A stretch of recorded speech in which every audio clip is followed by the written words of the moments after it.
Welcome everybody to Bitcoin Live on the Sunday. With me today is a very special guest, John Gotts. Welcome to Bitcoin Live. Hello, great to be here. Yeah, so I've been following you for a while, and you have been podcasting like crazy, that's a topic in itself. But you're also the founder of the Digital Gold Foundation, the Digital Gold Dollar, and of course the crypto fair value concept, the benchmark. So we got a lot of ground to cover. Of course, we're also going to talk a little bit about the markets because everybody is, I think, in a depression. That's okay. It's going to retrace to 82, and then it'll be off to about 150, 165 on Bitcoin. Unfortunately, the world follows Bitcoin instead of fundamentals, and so we're still pegged to it, tied to it in a way. Bitcoin goes up, everything goes up. Bitcoin goes down, everything goes down harder. That's got to end. Because if it doesn't end, BlackRock, which controls the ETF, which controls 7 out of 8 mining rigs, those people literally can go, let's crash the whole market. And they just have to crash Bitcoin. And then the whole market. Now, when the entire thing can literally be collapsed because you pull one little peg out and the Jenga set crumbles, no one's going to invest in that space. But if we want real true adoption, we have to move to fundamentals, say, Bitcoin, you had a great ride. I hope you can continue higher. But now it's time to look at better coins. Okay, yeah, we'll park the Bitcoin stuff for now. I know you're very vocal about it, and I respect different. Not that I'm anti-Bitcoin. I just think that Bitcoin has to earn it, right? So up to this point, you say FOMO FUD charts of emotion go upright for Bitcoin. Okay, well then forever it goes up to trillions of dollars, but that's not reality. And so instead, what we do is we looked at Bitcoin in December of 24 and set a benchmark of it. The reason being a tenth of a trillion, 100 billion poured into the market, but all the gaslighting funneled it all into one coin, Bitcoin. So you say, okay, but what was behind it? Thoreau says, build your dreams in the heavens, but put a foundation under them. So when we look at what was under Bitcoin when it was valued at $1.983 trillion in December, it had about 80 million users. It had about 6 billion transactions that year. It had about $13.5 trillion in transaction value that year.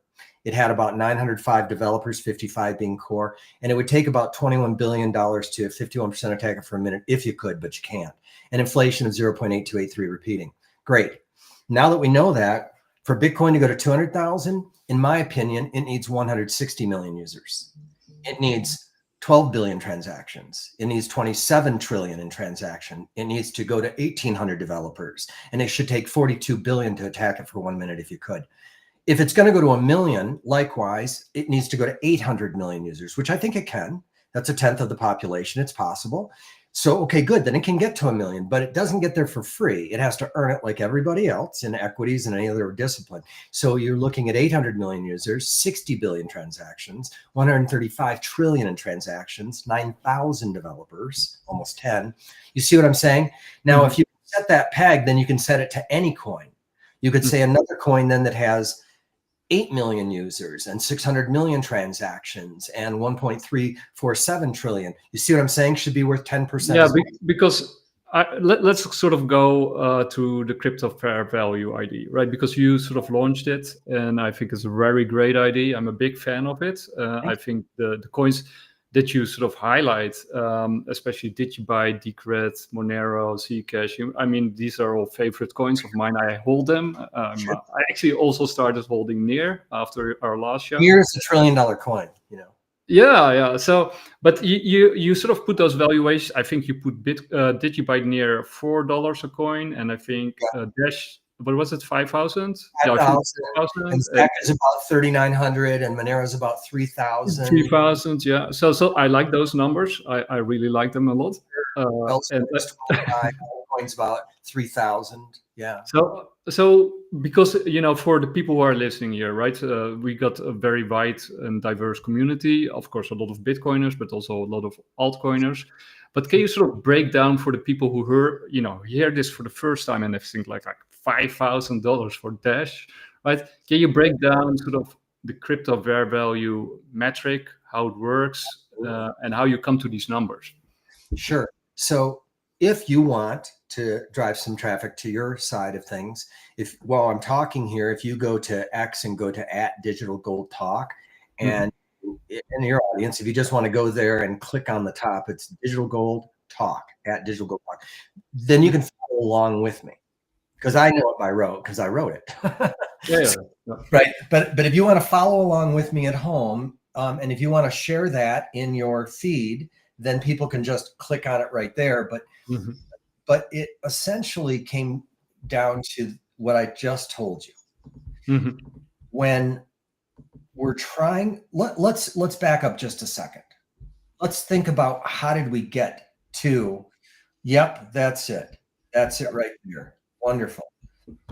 You see that we set, but before we go there, let me just ask you, if you're looking at a car, you're going to buy a car, you're going to go and you're going to look at the make, the model, the year, the miles, right? If you're looking at land, you're going to buy a piece of property next to me down in Naples on the beach. Okay? $20 million for a little postage stamp. And you say, well, that can't be. Well, no. Look at the properties next to it. They sold for $20 million. Okay. So comps in the marketplace. If you're looking at a house and it's 500,000, but this one is 50,000 and this one is 5 million. Well, what's the difference? Well, that's just what that house or that type house or that house sells for when you compare it to other houses like that. If I was going to give you a Picasso, you'd say what period, what medium, you'd ask a few things, and then you'd go look at Sotheby's and Christie's and that and see what they sold for recently in the last auctions. Am I wrong? No, you're right. I'm with you. Tell me one thing that you would that doesn't do that. Like if I'm going to sell a pencil eraser and I tell you this pencil eraser is worth $100,000, you'd laugh at me, right? Yeah.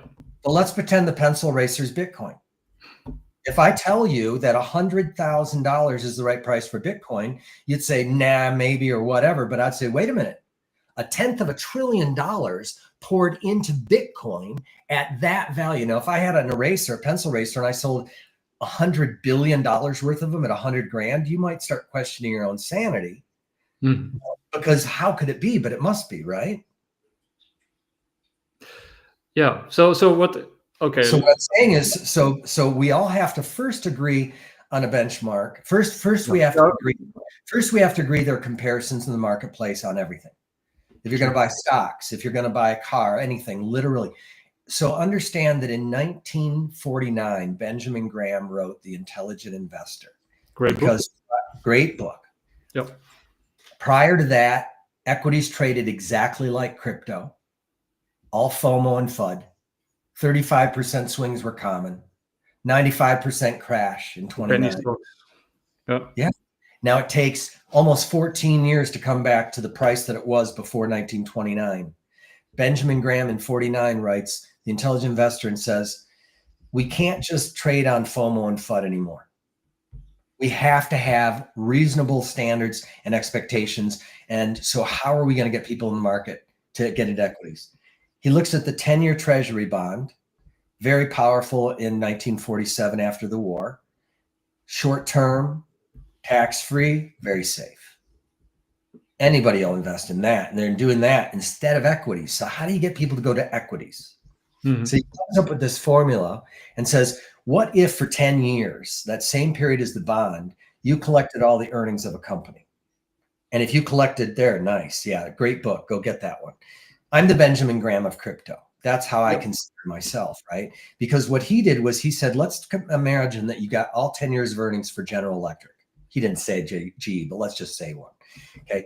If that adds up to more than what you would have gotten as a return on the treasury, that's probably a better investment. So P, price of the stock, divided by E, the earnings per share, is equal to growth. So if $20 is the price of the stock divided by $1 in earnings per share, and it's 20 divided by 1 is 20. If it's growing at 20%, it's fair. If it's growing at 40 times next year, it's half price. And if it's growing at less than 20, it probably is worth less than where it's trading. We don't have anything like that for crypto, but that literally made Warren Buffett worth 100 billion. Peter Lynch went up on Wall Street beating the street. Warren Buffett studied under Graham, Berkshire Hathaway, of course. Okay. So what do we have for crypto that can be a benchmark like that 10-year treasury that we can weigh against? Nothing, right? So we had to create something. So AI and I worked on this, Grok AI and I worked on this for about 6 months. And I just poured myself into it from January of 24 all the way until about June, actually about May and June. And then I took it to the most brilliant scientist, Omied, over at the Litecoin Foundation. And I said, you guys are worth $3,000 a coin. And he challenged my methods, he challenged my results, and then ultimately agreed that I was correct. And then I went and showed it to Digibyte and to Dash and to Bell's Coin and to Zcash and to Bitcoin. Did I say Bitcoin Cash already? And to now Monero and to Multiverse X and to Near and to Internet Computer. And like, I just keep showing it to the scientists behind these coins, these core groups. No one can prove me wrong. So maybe you in the audience can prove me wrong. Let's go back to that page, if you would. Yep. You mean the one at the top, right? The one at the top of Digital Gold Talk. Yes, here we go.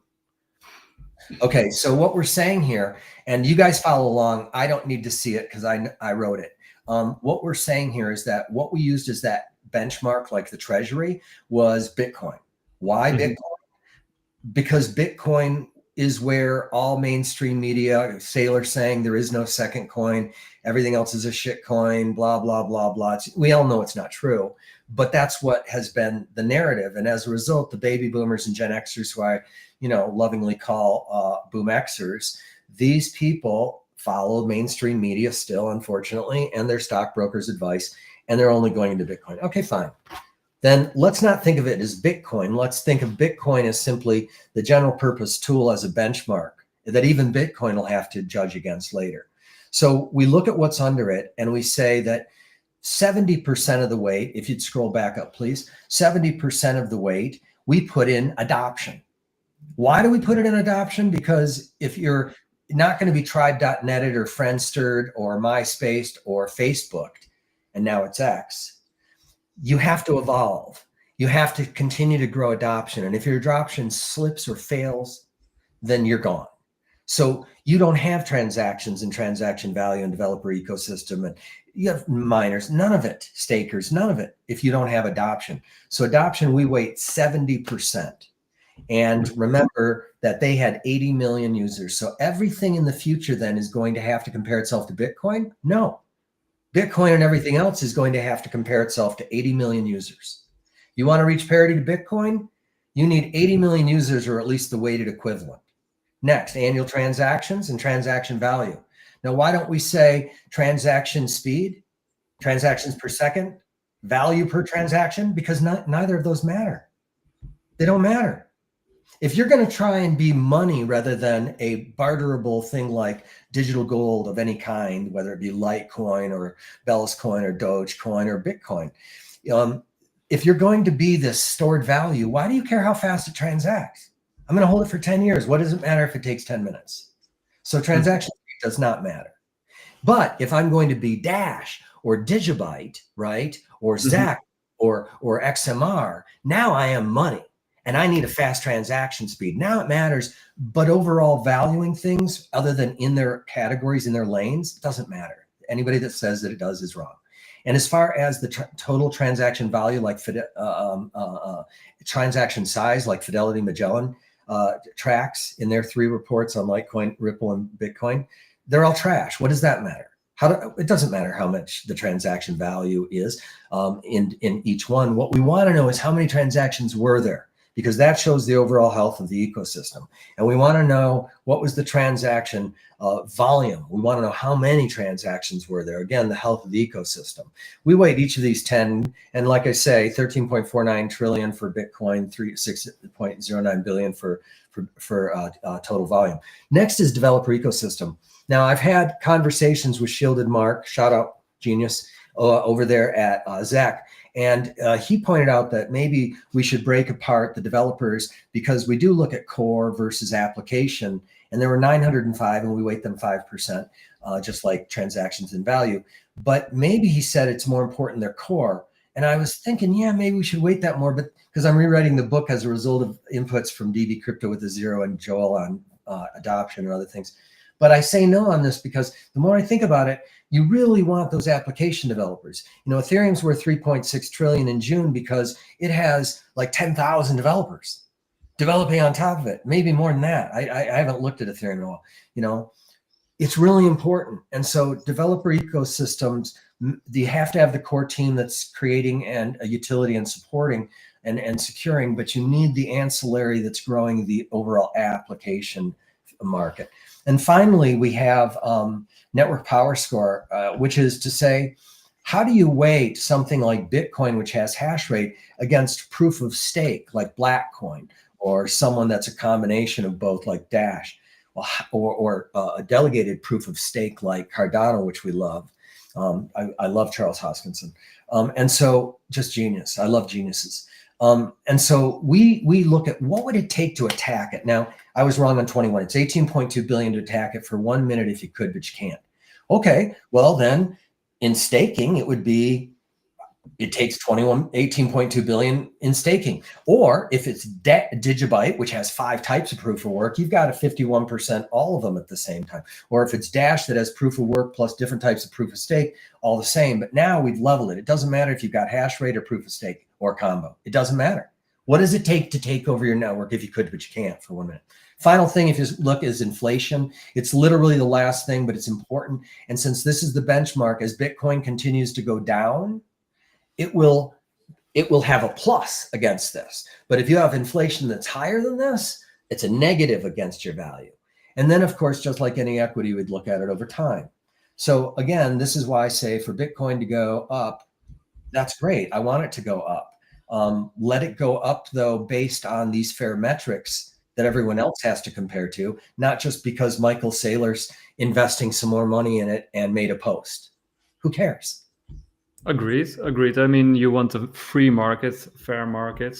And so this gives you a group, you know, the people who are watching gives you a good idea what you're talking about and how you're measuring it. And I think it's important to lay down a benchmark. And I think, you know, judging from how you sort of put it together, it makes sense, right? So, so let's say, okay, this is true, and then how do you get those numbers from like Monero and Zcash? I mean, you basically explained it. I don't have their numbers in front of me, but Monero must have a couple million users, holders of Monero in the world, right? And I think that Litecoin had like, I don't have the numbers in front of me for a while now, but I think it's like 9 million. And you know, so let's just take Litecoin. Yep. Let's say I'm right that and that it has, let's just say it has 8 million users. I'm just making up a number now. I'm making up a number, right? Okay. But let's say that Litecoin, which we do like, I had issues with some people at the foundation. They're over behind us. No more drama. I like Litecoin. It was the first coin that I went to.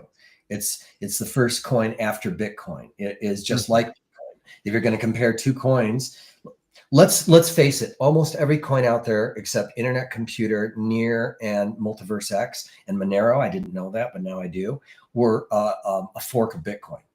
And what every one of these coins, like Litecoin, does is it's a decentralized wallet, which is not really a wallet. It's a graphic user interface looking in at ones and zeros, you know, essentially a ledger, but it shares a ledger. And there's something called a coin, which doesn't really exist for coins, but it gave us a visual, right? Okay. So you've got this, right? So you've got this Qt wallet you download for Bitcoin. Well, you download it for Litecoin too. They've got the same Qt wallet, same Bitcoin wallet, right? Okay. Theirs is faster and less expensive, but we're not taking that into account right now. We're just taking into account, what do all these have in common?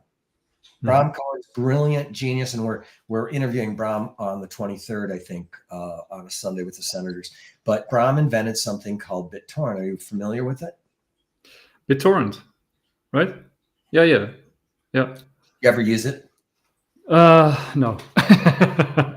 Emule, LimeWire, no. Nova, Supernova, Pirate Bay. Download.com. Pirate Bay. Yeah, that's also BitTorrent. Yeah, a friend of mine, he ran. I should probably not say that. I know. Do you remember Kazaa? I think Kazaa was yeah. But they white-hatted their people with Skype and then sold that for billions. Very smart. but that was all based on this idea that you could download a media player, and as long as you were allowing people to take little bits off of yours, then you could fill your pipe with bits from everywhere, a torrent of bits, to stream a live piece of media. Okay.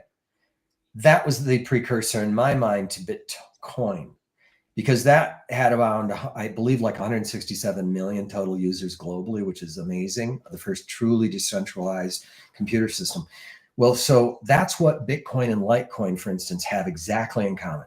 They both have these wallets that have coins, and these wallets are ledgers. You are the bank. You can self-custody. You're getting away from financial institutions. You can send it to each other, right? I wish this part people would take more serious, but yeah. But it's the same thing, right? It's the same thing. Now you could say, well, who's faster and who's cheaper? And yeah, now we could drill down. But if we're just looking at 35,000 feet, what do they all have in common? Mm-hmm. Even Multiverse X, ICP, Monero, and Near do this feature. That's what they are at their very core, is they have coins and wallets and allow them to send back and forth at its base. I believe those are called coins, and I believe tokens are anything built on top of a real blockchain, but they don't have their own blockchain. They rely on another. Those are tokens. Yeah. Everything else is a coin. Okay, if you're L1, right? Okay. Agreed. Okay, so if we all agree that Litecoin and Bitcoin are the same thing essentially, and let's say that Litecoin had 8 million users.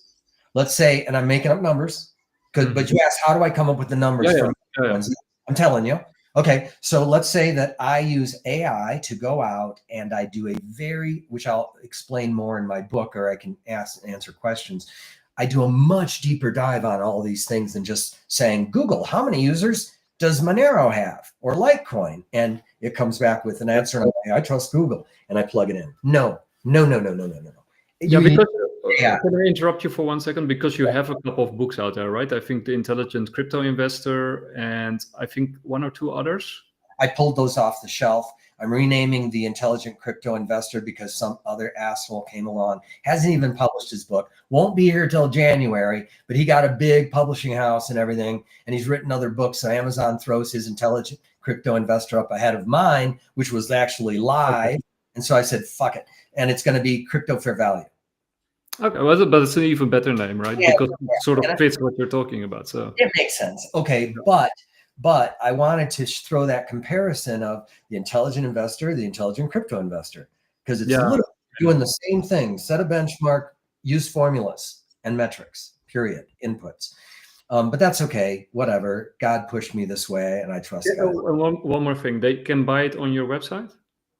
No, the books, plural, there will be 3 different books that are coming up. One is sort of a history of the whole thing, through, Hashcash and, B-Money and, Linden Dollars and all of these things that led to Bitcoin, and Perfect Money, which is to say, why is it that every crypto that's out there today is actually layer 1s are actually barterable commodities, but they're not perfect money. Perfect money requires a stable value, and a stable value, they say, oh, but gold. No, gold was $20 roughly in value, equivalent, for 214 years only. And so gold would not be a medium of exchange today because it's changing literally as you go. So we have to understand that Bitcoin was the first really great barterable commodity. That was its killer app. Okay, so the books that are going to be coming out, we'll talk about meme coins, because I talked to Charles Hoskinson, and I talked just briefly in a space, we want to interview him, with Bram Cohen the other day, and he said, well, what about midnight? And I was like, yeah, and dust, which you should have called dusk, right? Because that would have made more sense, right? But midnight, and I was like, well, Charles, if I think about it, midnight will have adoption, midnight will have transactions, midnight will have transaction of volume and value, rather. It'll have a developer ecosystem around it. It'll have inflation. And the only thing it's missing is network power score. But if I applied the tokens network power score to the underlying blockchain, which is Cardano, I could do it. And he's like, let's talk. And I was like, I got to write another book. So that'll be my next book. Or the current book. But it'll be out. I keep saying next week. It'll be a month. It's just I'm so busy on podcasts and that I just haven't taken time to rewrite it, but it'll be called Crypto Fair Value. and it'll be available everywhere. And okay, so let's talk a little bit more about the podcasting. You also have a lot of senators on your podcast, which is very interesting. A lot of OGs also within the crypto field. So first, maybe let's talk a little bit about your connection with the senators, because I find that very fascinating. Because that also means that you probably have some insight in regulation and that kind of thing. No, we'll be writing all the policy going forward. Even better. Foundation is a self-regulating organization that's going to be working with the state legislatures and the treasurers in all 55 states and territories. And we'll be doing a tour literally week by week, state by state, me and a guy named Noah, and we're going to film it in 4K and make a Netflix special out of it. Or one of them, Voodoo, somebody will pick it up. Mm-hmm. And then we'll also be podcasting live from the road. And we'll be meeting with our friends in the House and Senate, and we'll be describing to them what is crypto, why does it have any value, what is that value? So now you can write policy about it, right? Mm-hmm. And because right now they're really doing it just for votes and campaign contributions, but understand clearly that when a state treasurer, if they don't have a mandate in law that they have to buy a certain percentage of the treasury has to go into crypto, then they will never do it. Because let's say Julie Ellsworth, my friend here in Idaho, she manages 11 billion for the state. Let's say she was just going to put 110 million, 1% of the budget in there. And she bought Bitcoin at 120. And now all of a sudden Bitcoin is at retesting 82, let's say, because that's where it's going to retest before it bounces again, right? And so head and shoulders thing, it's just charting. But like when it does, let's say there was an election right then, and they've now lost like tens of millions of dollars of the state's money betting on Bitcoin at the wrong time. She's not going to win the next election, because if I was her opponent, I'd club her with it. And I would. And I would say, how dare she? She is willing to put at risk the taxpayers' money on something so speculative. I would never do that, right? Yeah. So now she works with 22 other state treasurers who in total control over 50% of all state treasury wealth.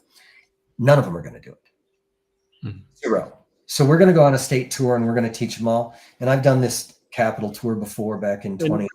And what because you are sort of familiar with the territory, I think you sort of mentioned I was the most winning campaign. I wanted to go there, but you beat me to it. But so tell me a little bit more about that.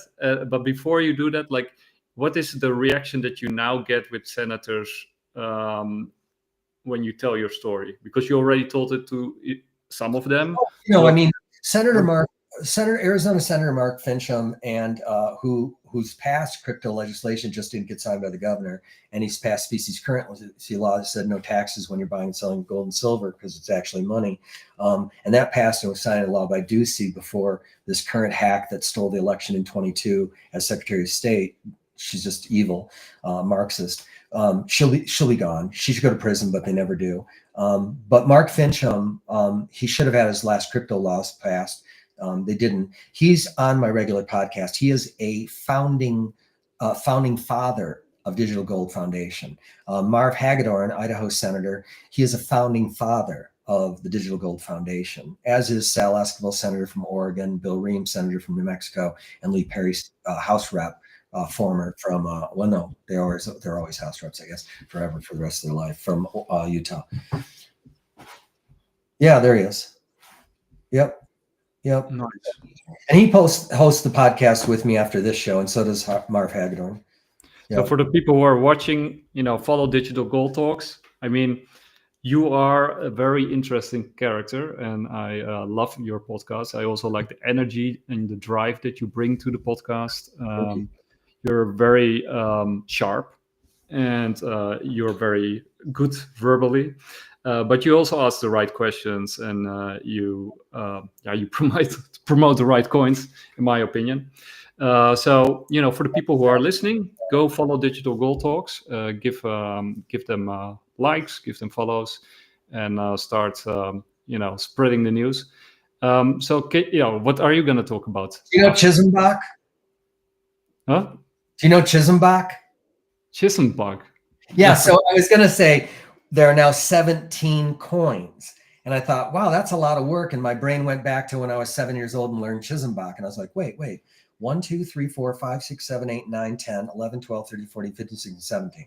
17. That's Chisenbach. So you can count up to 100 on your fingers. And you can add and everything else. I learned how to multiply with just 2 fingers up to 100. Yeah. It's crazy. Nice. So 17 coins that we're going to be covering total. There are 2 that are questionable right now, just because after we're talking with Near, it seems that both of theirs are obsolete. But then I started thinking, well, maybe we can use AI to make theirs better, because they already have these communities and they're OG.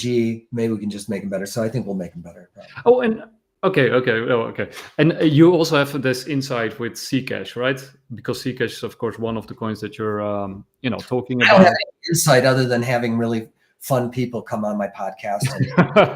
No, you don't have to tell anything that's sort of off the records, of course. But no. I mean, I literally don't know anything. Oh, okay, like, I bring you guys on, and we hang out in my living room, and you but guys, and then they leave, and I learn from them when they're in my living room. That's all. Yeah. But you talk to Near Intent. We actually had them on the show previously. I talked to JP Dog. Shout out. Yeah. So what happened with Near Intent and Zcash?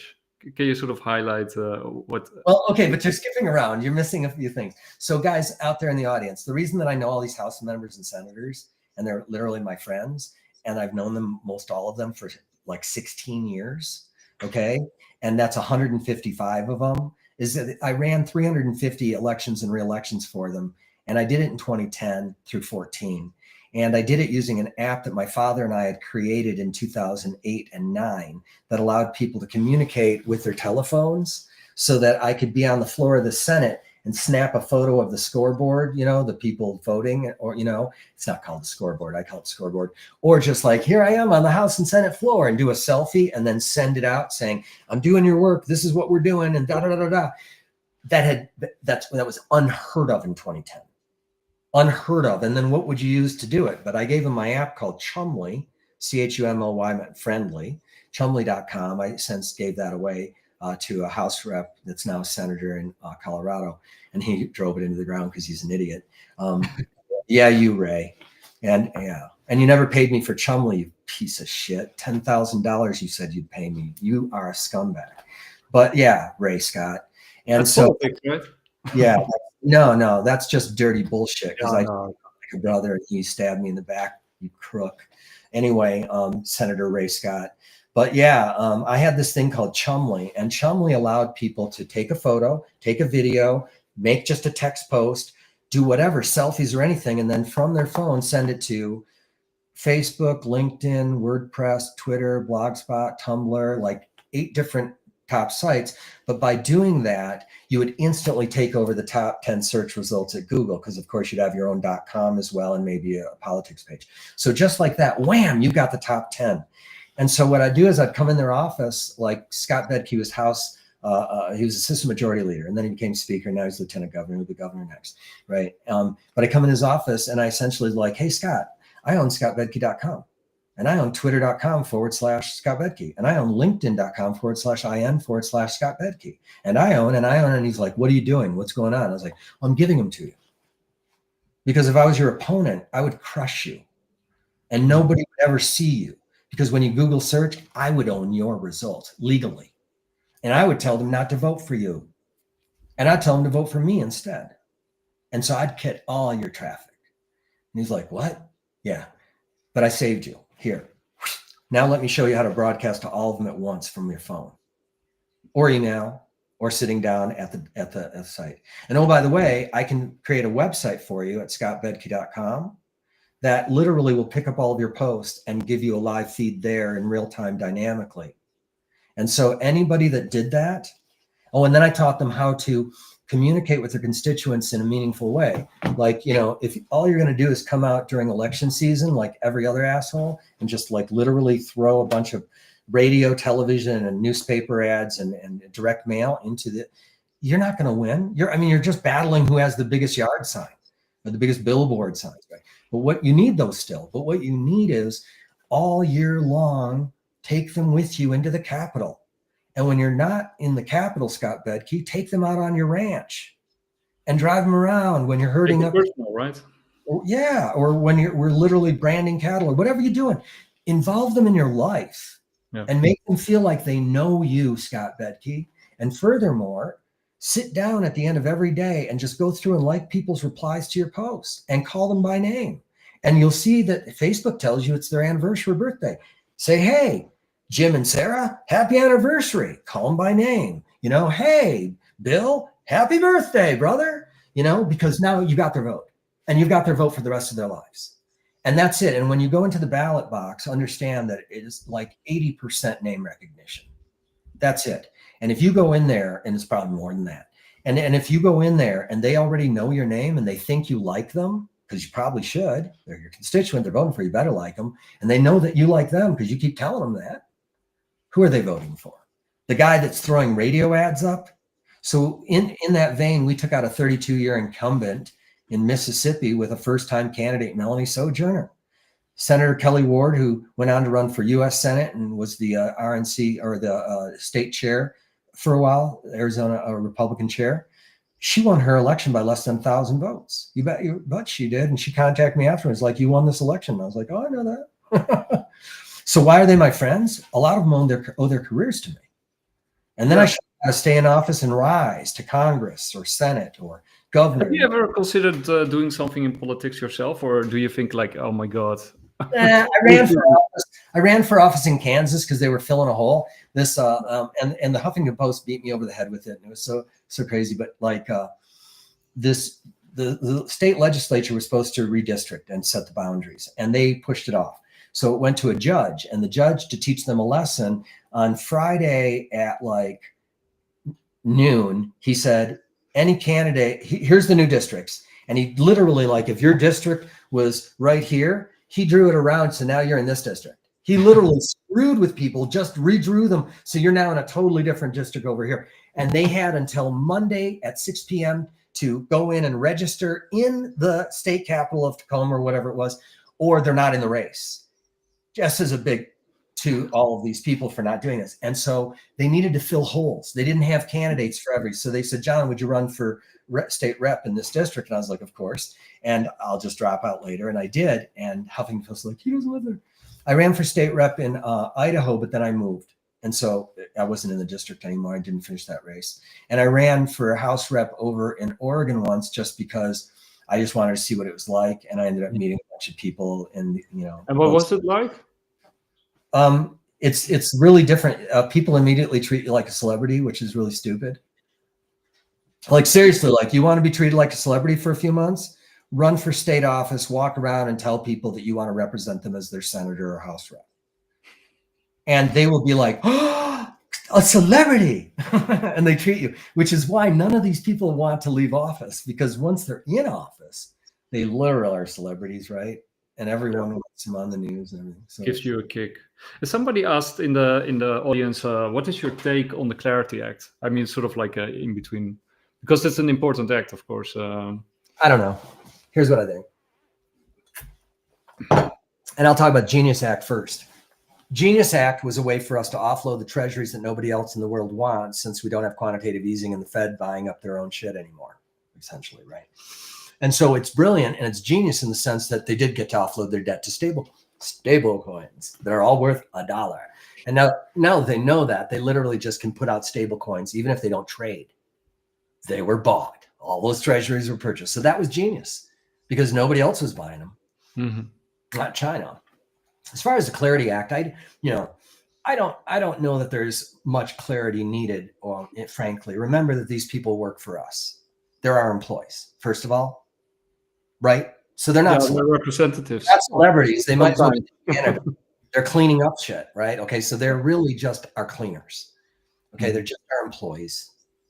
And all of those bureaucrats that are there in between elections, the state workers, you guys are employees too. I know you guys forget that. You don't run us, we run you.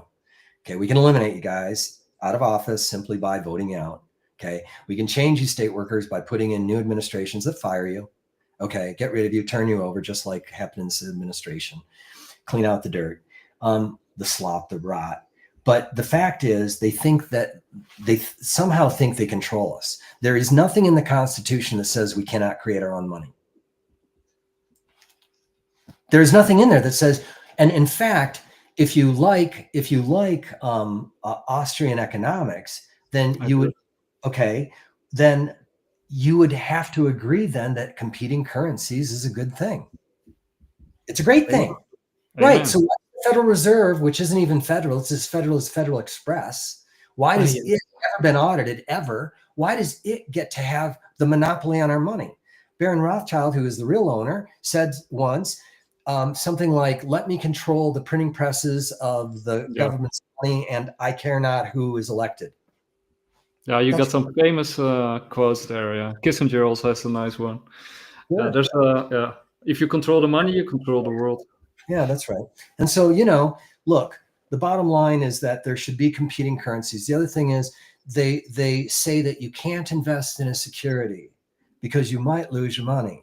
But I can take it down to Vegas right now and bet it all on the spin of a wheel, roll of a die, or flip of a card. And that's okay. But God forbid I invest in a startup. I might lose my money. Literally is stacked against you when you walk in the casino. If you stay long enough, guaranteed you will lose all of it. Guaranteed. At least with a startup, I might make money. Yeah, no, and to be honest, right, we're also losing money without losing money, right? Our purchasing power is dropping off a cliff. Dropping off a cliff, and so that's what one of my books is about: is how do we preserve purchasing power in a currency? But yeah, so yeah, it's this idea, and I think the idea that meme coins are okay, but you still can't invest in a security because that's risky. Literally, meme coins to me are you going to the corner gas station and buying lottery tickets. So what they've really done is they've legalized the ability for me to run a lottery, or just play in the lottery. And that's totally, totally legit. But God forbid you invest in a startup. You might lose your money. Do you see how crazily asinine that is? Yeah. Now I fully agree with you. I mean, I do understand there's a role for regulation, but I think the regulatory apparatus has been captured and is being used and weaponized against us. Do you know about FINRA? What about it? FINRA is a self-regulating organization made up of the owners of the largest exchanges, Intercontinental Exchange. Oh, yeah. FTSE, DAX, okay, CAC 20, whatever. Okay, if you have a group that owns all the on-ramps and off-ramps to equities, and they manage themselves, and they find themselves, what could possibly go wrong? What could possibly go wrong? So they do have to report to the SEC and CFTC if that was to apply. So we've created a self-regulating organization because anyone can, and we will report to the bodies that need to be reported to, whether it be CFTC or SEC. But in most cases, we'll probably say that we don't have to because it's not written into law. Are you aware of Chevron being overturned by the Supreme Court and what that meant? I've heard about it, but it's so Chevron essentially when it went in said that bureaucrats and state agencies like USAID kind of Fed agencies can determine what the law means. They can interpret the law. Oh, is it a living constitution? Chevron said no, you cannot. And just like that, they dropped Ripple, they dropped MetaMask, they dropped all of these. Why? Because they were interpreting law. But also, like here as farmers, there were a group that were being hassled for hundreds of thousands of dollars in lawyer fees and fines and everything by the EPA over here because they were interpreting the law. And the moment Chevron passed, they were gone. It was over. So thank God for that. So right now, I think with Chevron in place, with a pro-crypto administration in place, for them about to put out, by the way, $2,000 stimulus checks when in 2020, we only had 1,400 and we saw the market race to 21 because everyone had this. They now put out $2,000 checks, right? That's going to happen. So that's why I say they're pulling back to 82,000 just before stimulus checks are released. Yeah. They're doing that on purpose so the big black rocks can come into the market and buy it up cheap from the paper hand suckers. And then they're going to go boom, 165. Yeah. So okay. So going back to the market a little bit. So what is your expectation? You already said 82, so we'll drop to 82, around, right? More or less. 82. Yeah. I mean, I think probably the mark they show on CoinMarketCap. No one should use that. It's Masari.io if you want legit numbers. CoinMarketCap is just absolute lies and thievery. But if you go down and you look on their chart, it'll be here at 82, when in fact intraday it'll probably go to 77.9 or somewhere, 78.2, somewhere in there. And this is just me reading charts on FOMO and FUD, you know. Yeah, there's more people who sort of share your conviction, but then then it bounces back, in your opinion. So sure. Bitcoin will hit a new high. Do you think it will be short and violent, or do you think it will long and drawn out? You know, what is your take there? It's always fast. When we have that crash, it'll just be it'll be drawn out as we go down, and it has been, and it's making, and because you can't. The flash crash didn't cause fear. People went right back in the market. Yeah. It wasn't long enough. But when you make people suffer, I think the fear and greed index is at 23 or 25 or something right now. And the worst that it was in March of 2020, right before the rally. And, you know, Baron Rothschild did say something else too, which is buy when there's blood in the streets. Blood in the street. Yep. Well, they are causing blood. They are causing carnage. You should know my friends. Now, not all of my friends, but you know, a majority of my friends are in all kinds of states. Like, you know, and it's what's also funny is like by doing this, they discredit people like myself and like yourself, right? Because you know, we have been saying like, okay, we're going to X amount, or at least somewhere above 120. Let's say, I don't know, 130 or 140 or 150 or whatever target you set. Yeah, but do you know that shouldn't matter to us at all, though? We have to decouple from Bitcoin. What I'd like to say instead is that I believe that in this next bull push, we can get about $6 trillion in value if we can get Ethereum up to its 3.6 trillion. If we can get Solana up to its 1.3 trillion. If we can get NEAR up to its trillion. Right there, I just added 3 trillion to the market cap. Well, that's more than Bitcoin. So why do we care about Bitcoin? Just like that, it's marginalized. You have to understand, God loved Bitcoin, but we cannot go on with everything being about Bitcoin and grow this market to its $10 trillion real value. Oh, and I mean, that's also what we're about, right? I mean, we're in that sense agnostic, right? So I do like a lot of these other projects, and we do promote them also on our podcast. Right.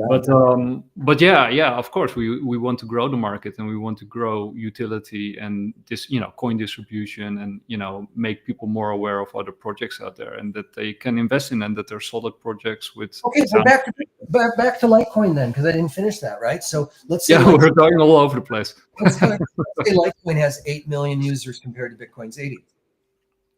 Yeah. Then why isn't it worth $200 billion, 1/10 of Bitcoin's value? Mm-hmm. And if it's growing faster than Bitcoin, which it is, then, and it's got MWeb and privacy and all these things, well, MWeb privacy, I should say, and all these things. If that's the case, then why isn't, if it's growing faster, if it was an equity, we would think this is going to be the best bet. You have to understand that you have a bell-shaped curve to adoption, which is you have the idea, but you have to cross a chasm, as Jeffrey Moore said in his book, Crossing the Chasm. And you have to get, and that's like 30 years ago. And to cross this chasm, you need these early innovators, but you also need someone with a megaphone. In the old days, it was like Walt Mossberger with the Wall Street Journal. And you need them to say something so that these early innovators will start talking about it, so the early adopters will start looking at the innovators and go, oh, I want that too. And then you get into the early majority and then majority. And then after the majority, you start falling off, and it's the late majority. And then you get the stalwarts. Bitcoin is right about here. Mm-hmm. And I'd like to say it's way down here and it's so early, but let's face it, like the guy at Zek said, Shielded Mark, if you were to get a completely private coin that had a fraction of the speed and expense of Bitcoin to operate, and then Bitcoin came along, why would you get it? Yeah, but that's not how it went. No. Answer the question. Why would you get it? It's an inferior coin. The answer is you wouldn't. The answer, you don't want to say it, but the answer is you wouldn't. If you had Digibyte came out first with 5 types of proof of work, no way to 51% attack it. It has instant transactions nearly at 15 seconds, and they're almost free. And then Bitcoin comes along with 10-minute blocks that are really expensive. You're saying you would switch? No, you wouldn't. And the only reason Bitcoin is this late in the adoption cycle to late majority is because it's about time for this bubble to crack open here on all the rest of the crypto that's holding back 10 trillion in real value and real innovation. Okay. So your perspective here is actually that we're at the point where Bitcoin's going to go like this now forever. Yeah, no, not, okay. Not this. Nah, it's too late in the adoption cycle. It's here, and now there are better products. Okay, but it won't go away. It won't go away because there's too much money in it. Yeah, no, okay, but you think it will sort of wither off? And no. It's the BlackRock coin. It'll be here forever. It's the BlackRock coin, right? They should rename it BLAR. It's the BlackRock coin. They own most of the miners, or enough influence on those miners. They could 51% attack themselves. 1.8% of Bitcoin wallets own 93% of all Bitcoin. It is not decentralized. It is centrally owned. It doesn't move. It's not perfect money. The white paper is a failure. However, as a store of value, as one type of digital gold, because they're all digital gold, all these, okay? They all have that same ability to store and transact. We agreed on that, okay? That's its base. That's why I compare Litecoin, because it's literally just like the same darn thing, but faster. So why wouldn't you go, oh, then if it has 10% as much traffic, it's worth 10% as much, which it is. Okay. That's it. Yeah, okay, but in market terms, so you think Bitcoin is about to I think it's going to keep rising, but it's not going to have these meteoric spikes. If it gets to $10 million a coin, it means we somehow reached 8 billion users. That's never going to happen. Will it reach 1 million? I think that's possible. But the thing it's up against now is better coins. Now, that said, for sovereign wealth funds and state treasuries and governments and someone that needs to trade tens of billions or hundreds of billions of dollars instantly, yeah, Bitcoin, go for it, right? But as far as like building the future internet, as far as building applications, as far as data storage, as far as data distribution, like UBIN that's coming out on top of ICP is going to blow away everything you've ever seen. I mean, there's just, everything has its lane, and there's enough room. With 500 million users, only 5 million or 1% actually use it for its God intended value as money. Everyone else is a speculator. Well, then first of all, let's move those 495 million people into using it self-custody. There's no such thing as safe sex. It doesn't exist. Okay. If it's not in your wallet, they're not your coins. Yep. Simple as that. Okay. And you don't know what they're doing with them. Okay. When we reach that, that's a different world. But guess what? Good news. There's 7.5 billion more people to bring into the ecosystem on top of it. So where are we going with this? Oh my goodness. There are lanes for my 17 coins. There are lanes. Every one of them is different. Everyone has their own specialty. Monero is different than Zcash. Zcash has off and on privacy. You can choose how much privacy you want. Monero, no, you don't. And Monero is built from the ground up and literally is scalable across CPUs, including phones, which nobody else can do, right? Zcash is Bitcoin based and it's different. It's totally different how it's set up, right? But they all have their lanes, and the good news is there's plenty to go around. So but I actually agree with what you just said. But then you say basically you're saying that BlackRock is sort of controlling the price of Bitcoin. No, I'm saying BlackRock is controlling the price of the entire crypto market through Bitcoin. Okay. It's worse than what you said. Yeah, no, okay, true. Or at least, likely. Well, no, let's not likely. Let's ask the question. If Bitcoin just went down to 50,000, what would the rest of the market do if Bitcoin just went down 50%? If Bitcoin goes down a little bit, the rest of the market crashes. And 100% BlackRock controls the entire crypto market simply by affecting Bitcoin. If they control that one, you just said it, not maybe. Okay, but my question, my actual question is, if what you say is true and that these other lanes are there and there are going to be used, which I also think is the case, but the market at the moment is being controlled with the purpose of keeping it controlled. So how do you see those other coins break through that blockade? Like, I guess that's what your campaign is about, with no, that too. That, of course, I'm going to help it. But you have less than 3,000 followers, and I do millions and millions of impressions of my work every week. Mm-hmm. Okay, why? Because I'm no longer the solo dancer. I don't even have to dance anymore, really. Like, people got it, they get it, they're spreading it. It's going to take wind. It just needs, a strong wind. It is gasoline. It's on fire. A strong wind, and this thing, everyone's going to know. Do you remember that BlackRock, which owns Citadel, which it was in on that entire fiasco with GameStop, they lost tens of billions of dollars against retailers like bricklayers, bartenders? We're kicking their ass? How? Because when we get together in numbers, we have the strength to turn the markets. And true, but you also know how that ended, right? I mean, you get 5 million people to agree that crypto fair value is common sense and FOMO and FUD is nonsense, no sense at all. Then we change the market, and it doesn't matter what any Bitcoin maxis or the mainstream media. Mainstream media has no pull except for the boom Xers, and we're going to get to them through all of our House and Senate members on our nationwide campaign. So, well, I do agree that America has a huge influence, right? I mean, basically the most influence in the world when it comes to crypto. So if you can actually change the perspective. This year I'll be flying out of in my tour. I'll still be leaving, coming back. I'm going to Mexico City to talk Monero in, I believe, February. Yeah. So you got to ignite the whole world on fire. But pretty soon it'll be the norm, and people that trade on FOMO and FUD will be considered ridiculous. So okay, but and how do you see CBDCs fit into this story, right? Because you got the stable coins are basically CBDCs, but for example, I live in Europe. Europe is going full Monty CBDC style. We're watching in horror, in absolute horror.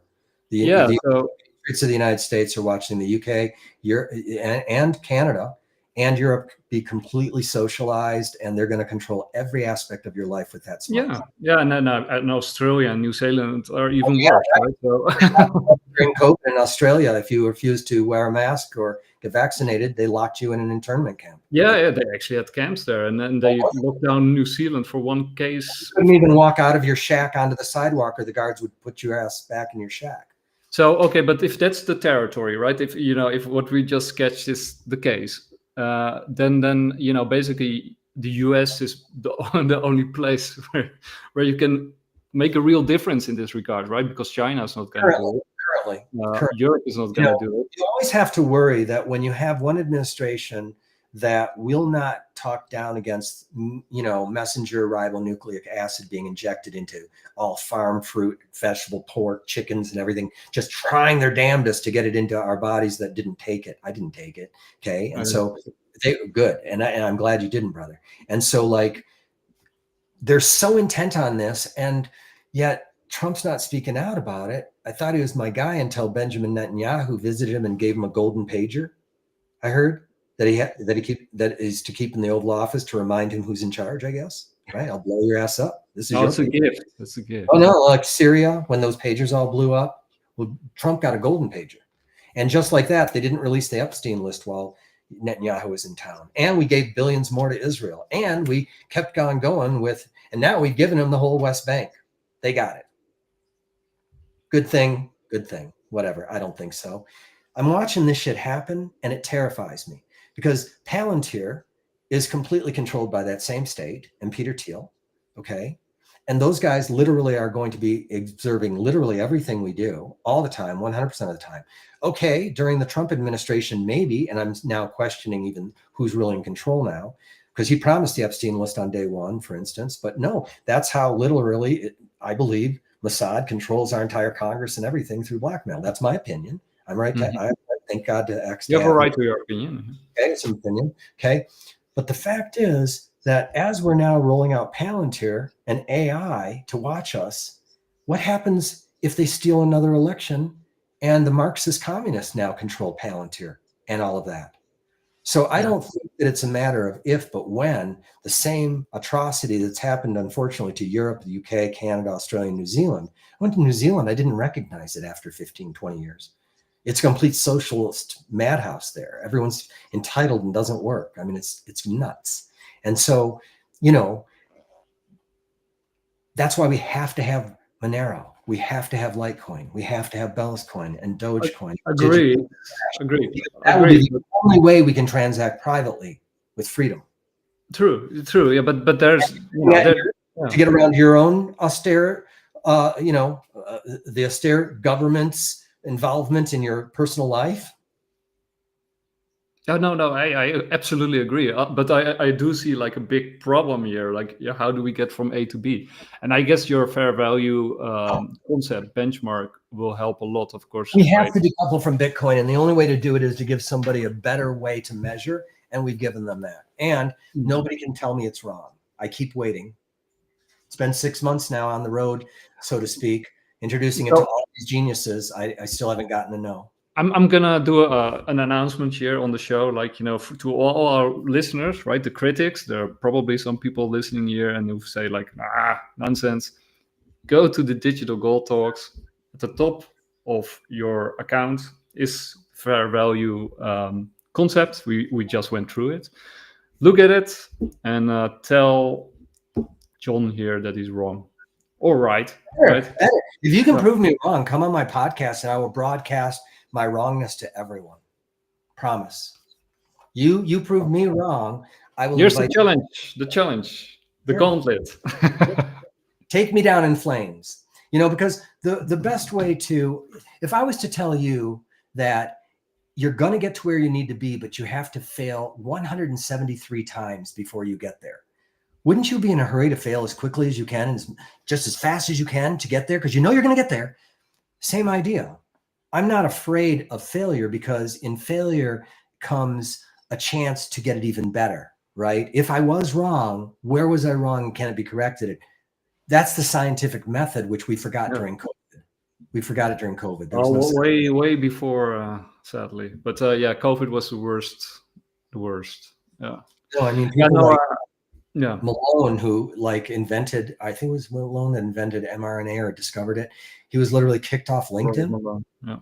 15,000 people he had built his career around could no longer communicate with him. Why? Yeah. No, I completely agree. Robert Malone is an interesting fellow also. Yeah. Now, it's very I'm not worried about that future government. And you can't live your life in fear. I'm not suicidal. I plan on living to 1,000. I plan on my brain and everything in here being downloaded to a flesh bot at some point and allow me superhuman powers and kung fu and all sorts of cool things. Now let's be 1,000. I am not suicidal. I think that there are people out there that what does the Chinese say? Other than may live in interesting times, which we are. The journey of 1,000 miles starts with the first step. True. So we're never going to if we don't try. And I believe that there's an acceleration hockey stick effect happening. And I think right now we're right here.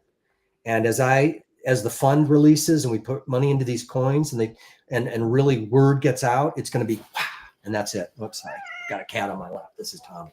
Nice cat. I actually also have a cat. I got a black one. I'm starting to get a little bit gray, but his name is Crypto. So, Showtime, not a maxi, right? I love it. Well, no, that's good. You got an orange one, so you could call it Bitcoiner. So, I hope sincerely that you're right, and we will, do our best to promote what you're doing, because I do think those coins are severely undervalued, and I also hope that there will be massive adoption of those coins. And I also agree, like Samuel Beckett said, fail but fail better, right?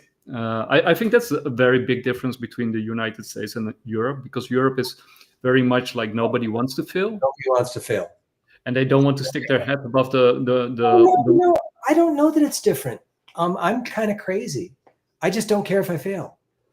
I don't care. Well, yeah, it's also human nature, right? People don't want to look bad, and so there's a lot of psychological blockage, right? So many people want to look good in other people's eyes, but in Europe it has been in God's eyes and your own, and nothing else matters.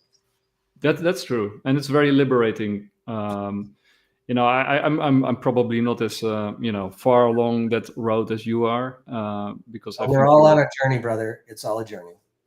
yeah life is a journey, and it's a very interesting journey, and I love having colorful characters like yourself on the show, somebody who challenges your perspective and makes you think anew. And I also know that you have a show after this one, and that you rushed from church to be here. Before I let you go, you also have the digital gold dollar, right? It's not a dollar. Okay, but can you tell us a little bit about that project, because it sort of ties into everything that you believe in, right? Um, can you tell us a little bit about it? So I kind of have this rule that, like, if somebody asks me a question, I have to answer it. That's like, a good rule. I like it. It's my rule. And so I will answer you, but you are making me answer you prematurely to when I wanted to announce it, but that's okay. I'll announce it here on your show. Okay. That's good. It. Okay. Yeah. So understand, guys, that I got into cryptocurrencies really, really early. And the reason I have OGs and that on my show and have pictures of me hanging out with people and this and that and all the rest that I post up is because I went from a venture capital space where I had realized I had done, okay, back up.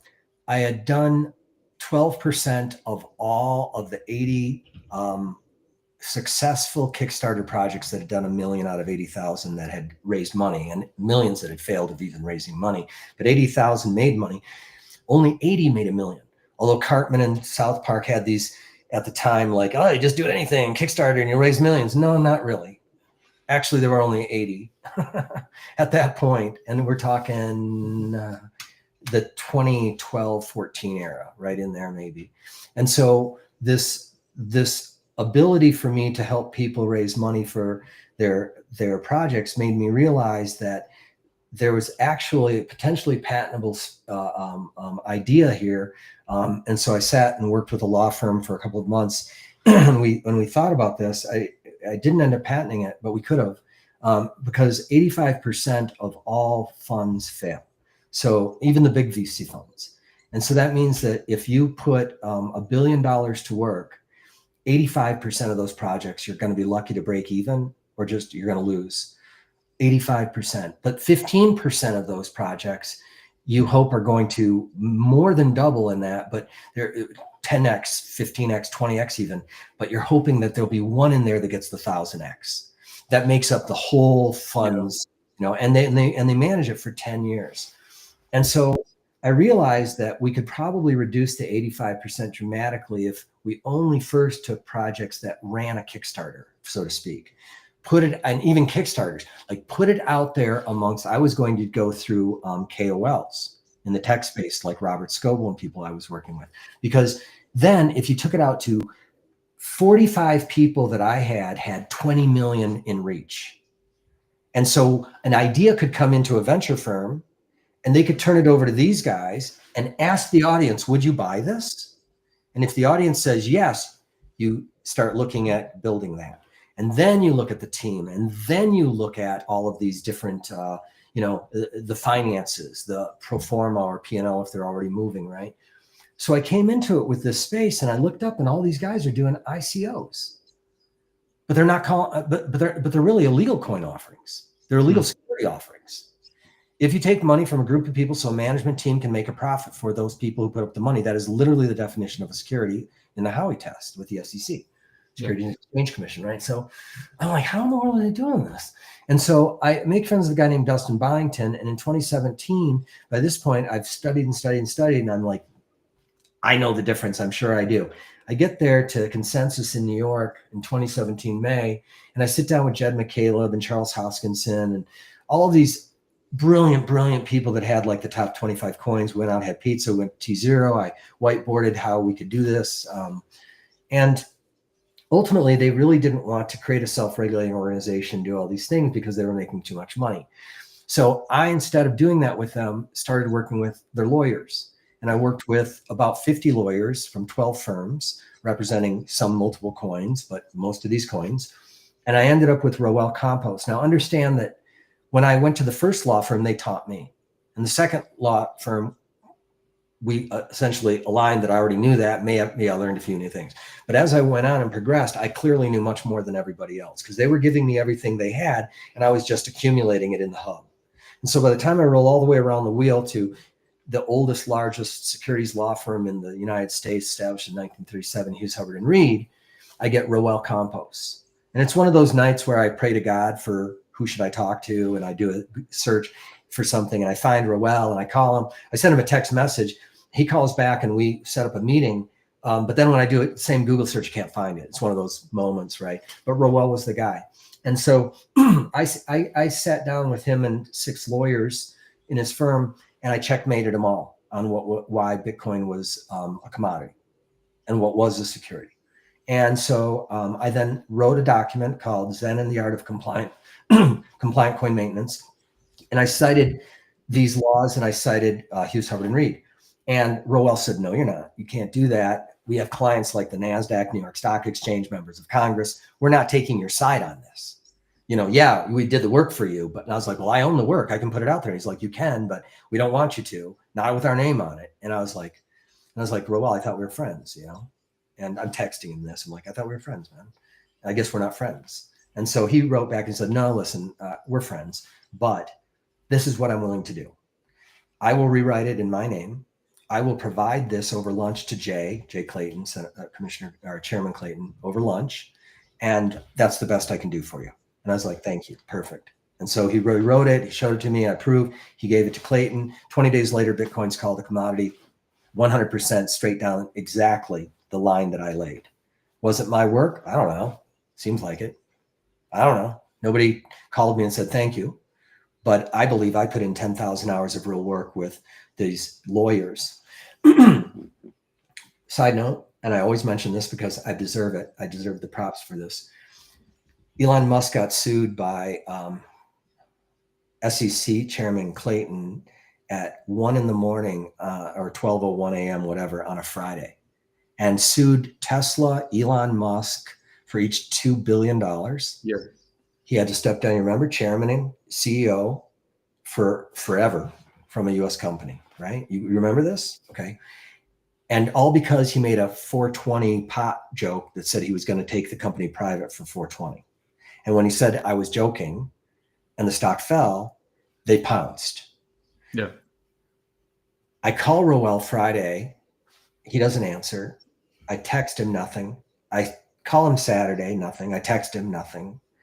I text him Sunday and say, I call him first. And then I text him again and say, Roel, should I be concerned that you're still alive or not? Like, where are you, man? Like, are you okay?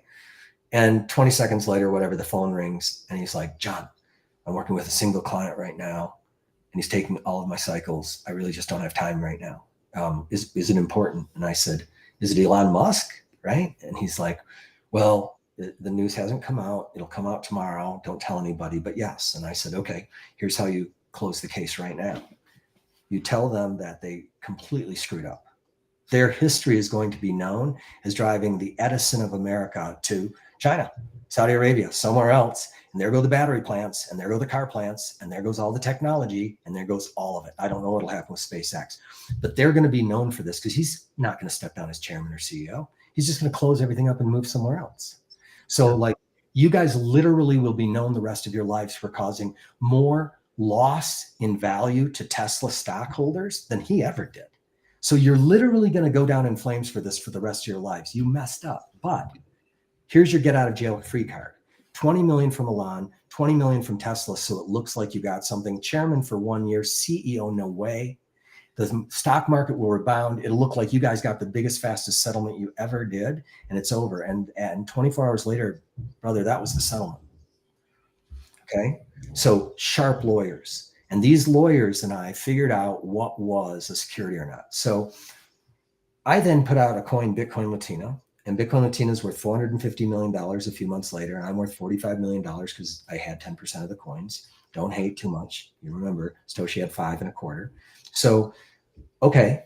And then all of a sudden it starts dumping. And I'm like, what's going on? So I start trying to buy it back up and it keeps dumping.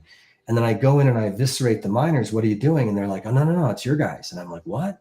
And I look and it's my guys. It's my team members. And so I go in there because a wrapped coin on BitShares because Charles Hoskinson in 2013 was ahead of everybody in DeFi, literally everybody. And so I took my coins back. And they went raging, oh, he's a felon, he stole our coins. By the way, Rowell was with me through it all. All these senators on that page, they were all with me through that, right? But then they started attacking me and my wife and calling her by name and saying the most wretched things about her. And finally, my wife is like, we're done. Shut it down. And I shut it down and I wrote The Death of Crypto. It's on Medium out there, and you can read the whole story. So I do nothing for like 5 years. And then I see the 2020 election stolen. And I'm just like, holy shit, this is not okay. What are we going to do about this? They're going to CBDC us. They're going to destroy us. So I create a coin called Digital Gold, DGD. And I go over to L-Bank to get it listed on the exchange, and I pay them 350 grand. And it turns out L-Bank's just another big fraud. They're a Chinese company working out of Dubai where there's no extradition. And they have like 100,000 people, but they say they have like 4.7 million customers. And they say they do billions a day, but they do about 1 million maybe. Okay. And they probably steal your coins for all I know. Okay. But that's what happened. And so I come back with my tail between my legs again, and my wife and I split up for a divorce. She's seen me fail too many times. I can handle failure. It's harder for your partner in so many ways. Right. And so unfortunately, then I tried to save my marriage for a few years. But while doing this, I also restarted DGD because I thought if I can reach parity to Bitcoin, 100 million users like Google says, and I create a game to step up the levels of downloading wallets in this, then I could have that coin. And so I get with Charlie Shrem, who was a vice chairman of the Bitcoin Foundation, and we put out the coin on one podcast, and we do like $35,000 worth of coin sales, right? And I'm like, okay, cool, first week, right? Nobody knows about us. This we've come out of blue, just blue sky. And so unfortunately, then I've written my book on what is fair, how do you have a stable currency thing that's real currency, that's perfect money, blah, blah, blah. Because there's sort of inflation adjustments, like there's an algorithm. Well, there is after it reaches parity to Bitcoin of 100,000, yeah. But there's a way of stepping up to that. And then it would follow the rule of 72 where 1% monthly, because that is actually exactly the rule of 72 nearly. It is going to compound and double your money every 6 years, just like the Dow Jones Industrial Average has for 150 years. This means rich people put their money in there. And if eggs cost, I work hard, I made 100 grand this month, I can buy eggs for $3 for a dozen. But I saved that 100 grand from that month. And now 6 years later, I want to buy eggs with that money I had saved because I haven't worked since then. Well, now eggs are $6. Well, that's no good for me. But if I put it in the Dow Jones Industrial Average, I now have $200,000. And so I can afford those eggs at the same cut, you see.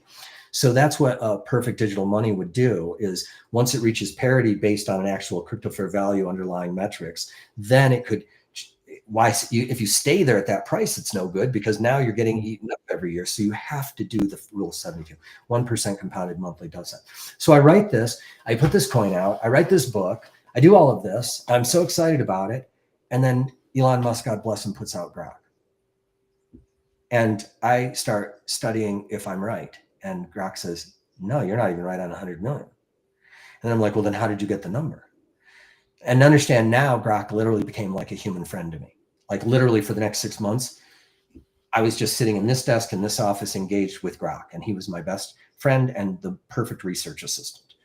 And I could talk to Grok, and I even called Grok by name. Well, Grok, why do you think the adoption is that? Oh, because this, and this. And I was like, well, actually, if we think about that, we're looking at non-zero balance wallets, but what about SEXs and ETFs in the case of Bitcoin or, Robinhood? And hey, isn't there like cold storage? So Kraken might have 1 million Litecoin, but show one Litecoin wallet. So do we only count that there's one user when there was really 1,000,001 users if you count Kraken? And then all of these things. And then we started thinking about transaction speed and amount and saw it didn't matter. But what did matter was volume and value. And then what is that? And how do you get rid of the wash trades of those scumbags like L-Bank that are just sending a bunch of trades through and it's fake? So then you go, oh, well, if we looked at regulated markets different than unregulated markets, and we weight unregulated markets as maybe 1%, but regulated markets 95% because they're still cheating, and decentralized, Well, people can get on both sides of the trade and on Pancake Swap or Sushi Swap or whatever, and Uniswap, and they can get the fees. And so it's a wash trade.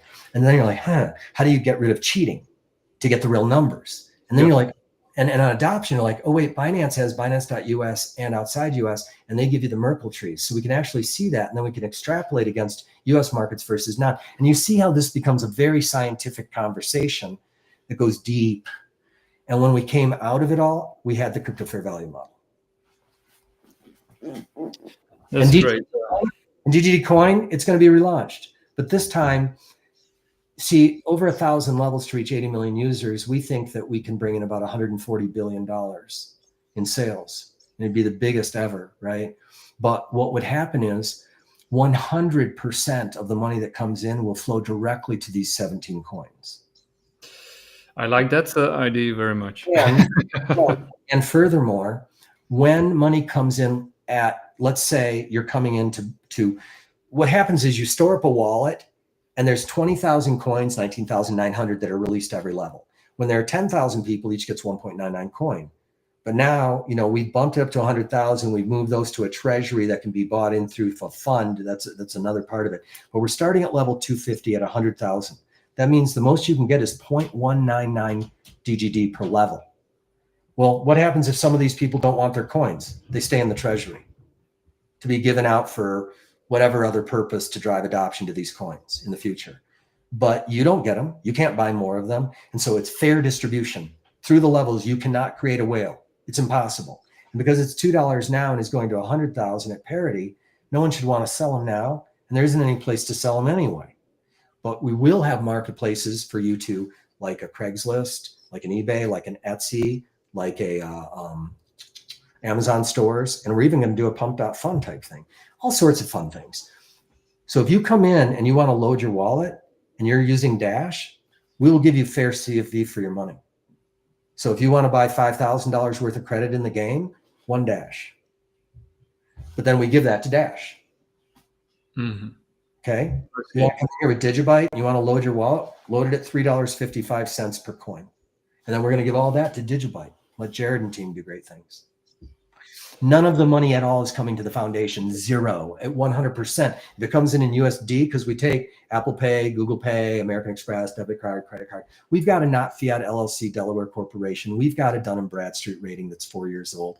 When you download our QT wallet, you're not warned that it's a virus because we have certificates both with Apple Store and with Microsoft. And Linux, you don't need one, right? So it's very safe. It was built off Blackcoin proof of stake.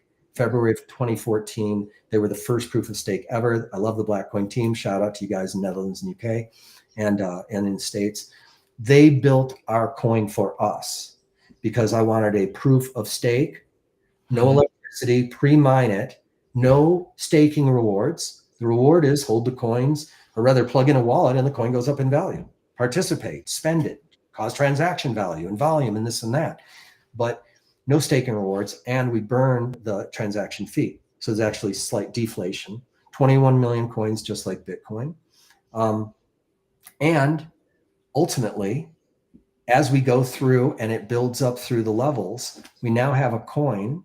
Proof of stake.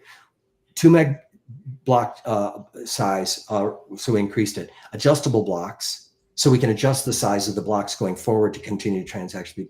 We did SegWit, okay, but we are not allowing meme coins or anything to be built on top because we want to keep it lean and fast. Blackcoin then updated all of theirs to the latest version of Bitcoin with SegWit and these things because I had already done it for mine. So mine was literally the beta test for Blackcoin then. So now I've got this perfect coin. It doesn't use any electricity. The entire treasury will be distributed fairly over 1,000 levels. You can't create whales until people decide to spend it or sell it and someone tries to collect it. It can't be 51% attacked. Once it reaches a parity with Bitcoin of 80 million users, it then goes up 1% per month so that your eggs cost the same now as forever. And so it's not this, let's hype. No, I mean, it will do that. But once it gets to, then it's just 1% a month. It's just money. So basically, it would be a real stable coin. Well, in fact, we have 25 different small crypto exchanges that have agreed to plug into our Digital Gold Foundation for the price. So it'll be just like $1 or €1 or a yen or whatever. It's literally a stable currency, and it has no bid and ask, and that's historic.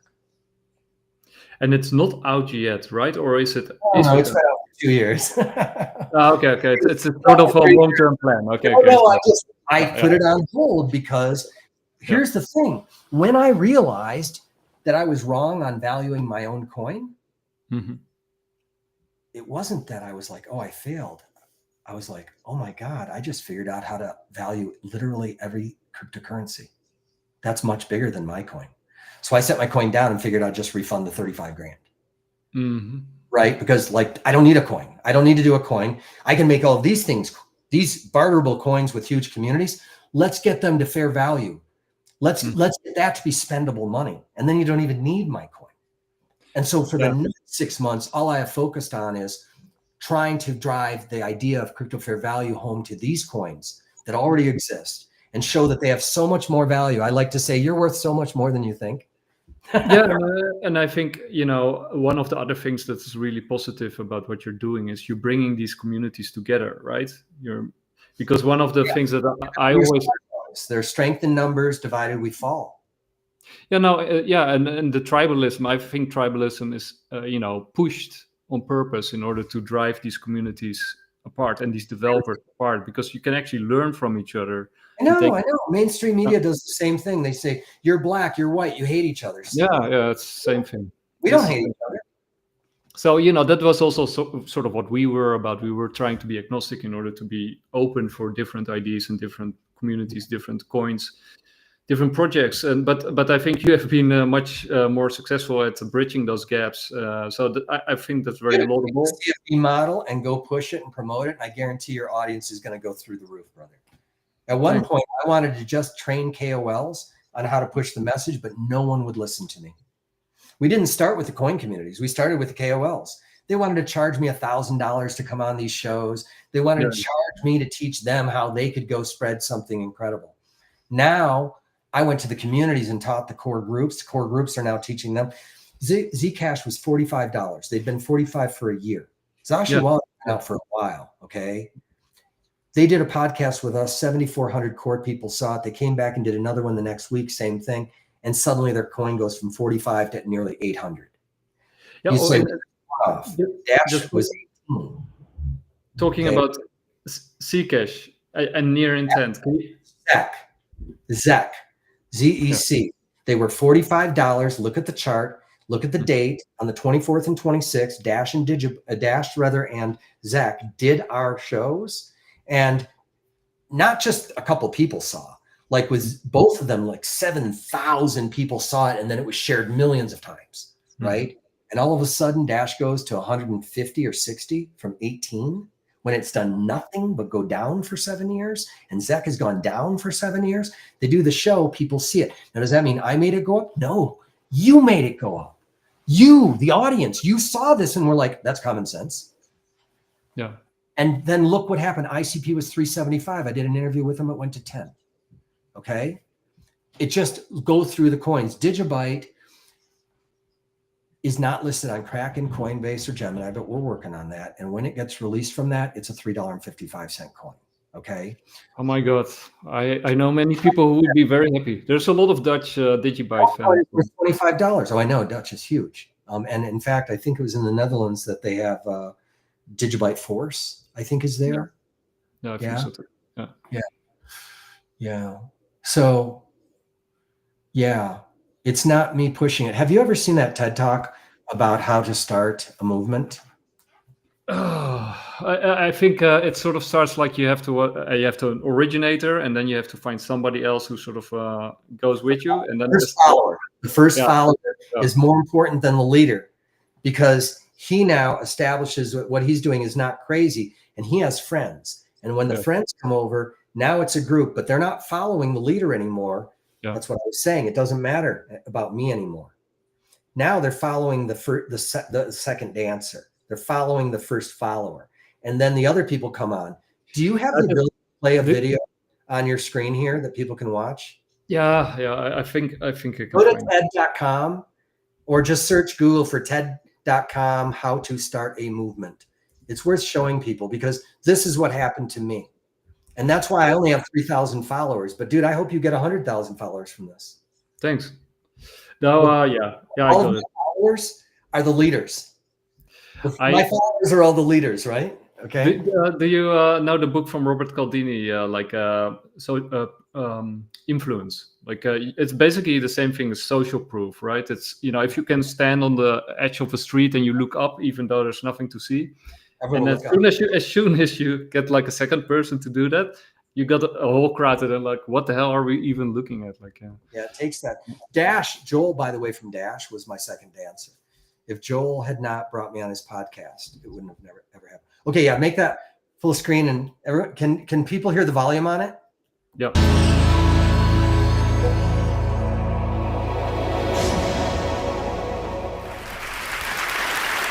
And now the full screen. So ladies and gentlemen, at TED, we talk a lot about leadership and how to make a movement. So let's watch a movement happen, start to finish, in under 3 minutes and dissect some lessons from it. First, of course, a leader needs the guts to stand out and be ridiculed. But what he's doing is so easy to follow. So here's his first follower with a crucial role. He's going to show everyone else how to follow. Now notice that the leader embraces him as an equal. So now it's not about the leader anymore, it's about them, plural. Now there he is calling to his friends. Now if you notice that the first follower is actually an underestimated form of leadership in itself. It takes guts to stand out like that.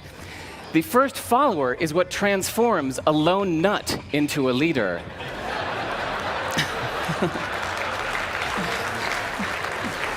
And here comes a second follower. Now it's not a lone nut, it's not two nuts, 3 is a crowd, and the crowd is news. So a movement must be public.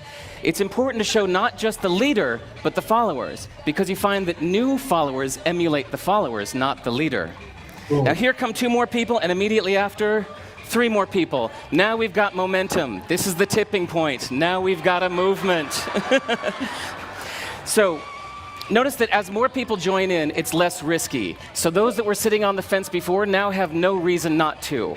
They won't stand out, they won't be ridiculed, but they will be part of the in crowd if they hurry. So over the next minute, you'll see all of the those that prefer to stick with the crowd, because eventually they would be ridiculed for not joining in. And that's how you make a movement. But let's recap some lessons from this. So first, if you are the type, like the shirtless dancing guy, that is standing alone, remember the importance of nurturing your first few followers as equals. So it's clearly about the movement, not you. Okay, but we might have missed the real lesson here. The biggest lesson, if you noticed, did you catch it? Is that leadership is over-glorified. That yes, it was the shirtless guy was first, and he'll get all the credit, but it was really the first follower that transformed the lone nut into a leader. So as we're told that we should all be leaders, that would be really ineffective. If you really care about starting a movement, have the courage to follow and show others how to follow. And when you find a lone nut doing something great, have the guts to be the first one to stand up and join in. And what a perfect place to do that, TED. Thanks. Isn't that great? That's a really great clip. Yeah, I knew it from before. You were describing. So Joel of Dash, who's joining me after this podcast with the Senators, was the second dancer. So we should thank him for doing that. Oh, yeah. And more than you know, because a prior group that I'd worked with had literally read that stuff online, decided not to check references, and literally spread that filth across the network and told people not even to talk to me. And he called me and was like, John, they're telling me not to talk to you. And like, this is what's going on. You want to explain it? And I was like, yeah, this is what happened. Why don't you talk to the senators? They were with me. And he's like, no, I don't need to. And I was like, no, I insist that you talk to the senators now. He's like, no, I insist I'm not going to. I was like, no, you're going to. And they wouldn't. So I talked about it on a show. And I heard the same from Digibyte. They'd been told not to work with me. And they came to me first and was like, what's about it? And I was like, this. And they're like, well, then we don't. And I was like, nope, you need to talk. And nope. So then I got Jared on a podcast and I made us all talk about it because that's not okay. And then once that was established, 10 more coins. So people keep an eye out on John and follow Digital Gold Talk. And yeah, I'll probably be on your show also in the future. When do you want to come on? Hey, so listen, we're I would love to have you on. And listen, we're going to be with the Senators and Bram Cohen and Gene, who invented eMusic. Shout out Gene, one of my heroes. This is MP3s before iTunes. This is being able to have a single song. This is being able to not have a CD-ROM skipping when you're going down the snowboard hill, or a cassette that you have to flip over. And that MP3s, that's Gene and eMusic, and then Bram Cohen, of course, the brilliant genius who invented BitTorrent, my big hero. But if you want to join that show, that's going to be the 23rd, and you can ask some questions too. I'm gonna check my agenda, and I'll let you know. And after this show, after it's literally in 26 minutes. Oh, that's what you mean. Oh, sorry, I was misunderstanding. Yeah, I'm saying if you want to be on a week from, I think it's this coming weekend. Yeah, it is. Yeah. So this coming Sunday, after you do your show, if you want to pop over to my show, you're welcome. Cool. Yeah, I might just do that, my friend. Okay. I might just do that. Definitely. And yeah, anyway, I know you got to go, and I also got to go because I actually also have another show after this one. I know. God bless. Thank you guys. We haven't even talked about podcasting, because that was actually a topic that I also wanted to discuss with you, because you're, also a very prolific podcaster. But that will be another talk, and we'll probably tell me what day you want to come on my show next this week, even, and I'll make a special show for you. Okay. Thanks. On podcasting. Namaste. Love you, brother. I had a great time. Me too. I wish you a great Sunday, and we'll keep in touch. Absolutely. I'm out of here. We'll see you guys. God bless you all at home. Crypto fair value. Learn it. Love it. Make it tip. See you guys. Take care. Bye now.